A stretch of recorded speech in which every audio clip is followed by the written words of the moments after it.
We know, as residents of the Gulf of Mexico, that a hurricane is going to hit some part of our region this year and every year after that. This community has been, in many ways, ground zero for climate change and disaster risk in the United States.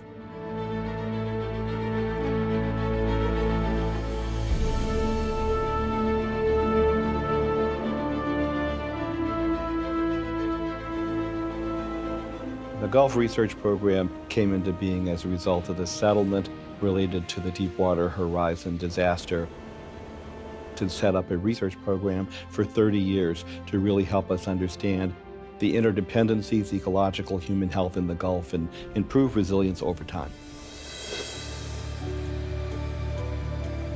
The basic mandate from the Gulf Research Program was to look at measures of community resilience. Where are the gaps? What are the research needs moving forward? Where we see effective resiliency, I think there's some common threads that are starting to emerge. And one of them is stakeholder participation, that everybody that's ultimately going to be impacted or involved in making decisions about how you're going to employ the resources that you have. For communities to understand, there's a different way to think about where they live, how they live, and who they live with.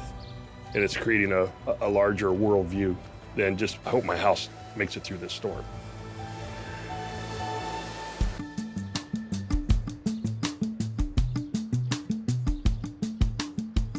Housing and resiliency are very closely connected and tied together. Unfortunately, we learned after Hurricane Katrina that many communities were largely shut off from the ability to rebuild. And the folks who had access, information, and resources were those communities that were more likely to be resilient. Then on the next block, we're going to have a few more, too. Okay.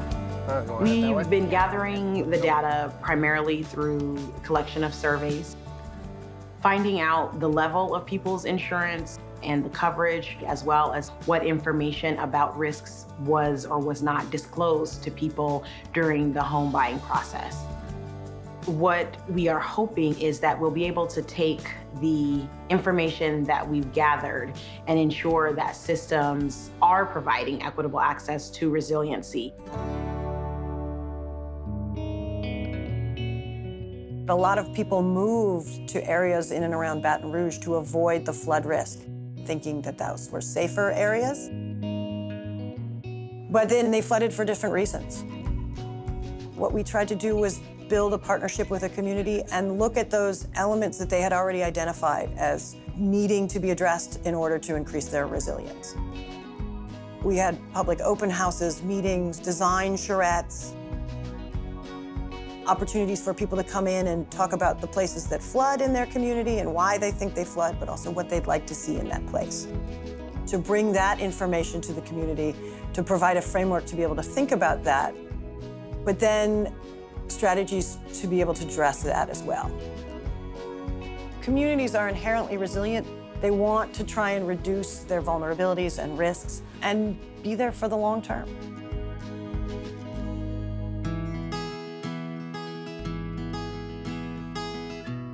The main focus of our project is trying to figure out how to build resilience in disaster-impacted communities. We're using a community academic partnered approach where we're involving community partners all throughout the entire research project. Good morning. How's everybody doing this morning? So again, it brings credibility to the research and being part of it instead of being just asked to participate.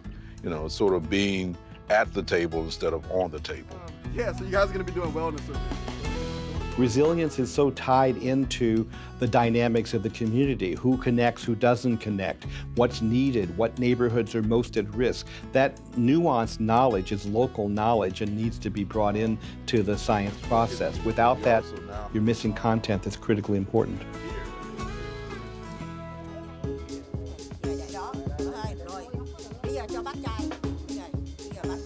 Vietnamese American fish folks along the Gulf, many of them come from the coastal villages as well as the Mekong River Delta, and they settled in the Gulf Coast to continue their livelihood. They have a deeper understanding of the natural resources and the waters because they spend so much time there. What we're using is a ProDSS probe sonde. It collects all kinds of water quality data. Initially, when we worked with the fishing community, they would take water sampling equipment out on their vessels while they were fishing, and they would collect water quality depth profiles for the scientists. With this project, they're actually leading the effort to do some studies where they can look at the oyster population and how sustainable it is. They started to understand that we have to partner with scientists and academic institutions to provide their input and build resiliency of the community through mutual learning and sharing and enhancing the knowledge that each sector has. The Gulf of Mexico Alliance is a regional ocean partnership.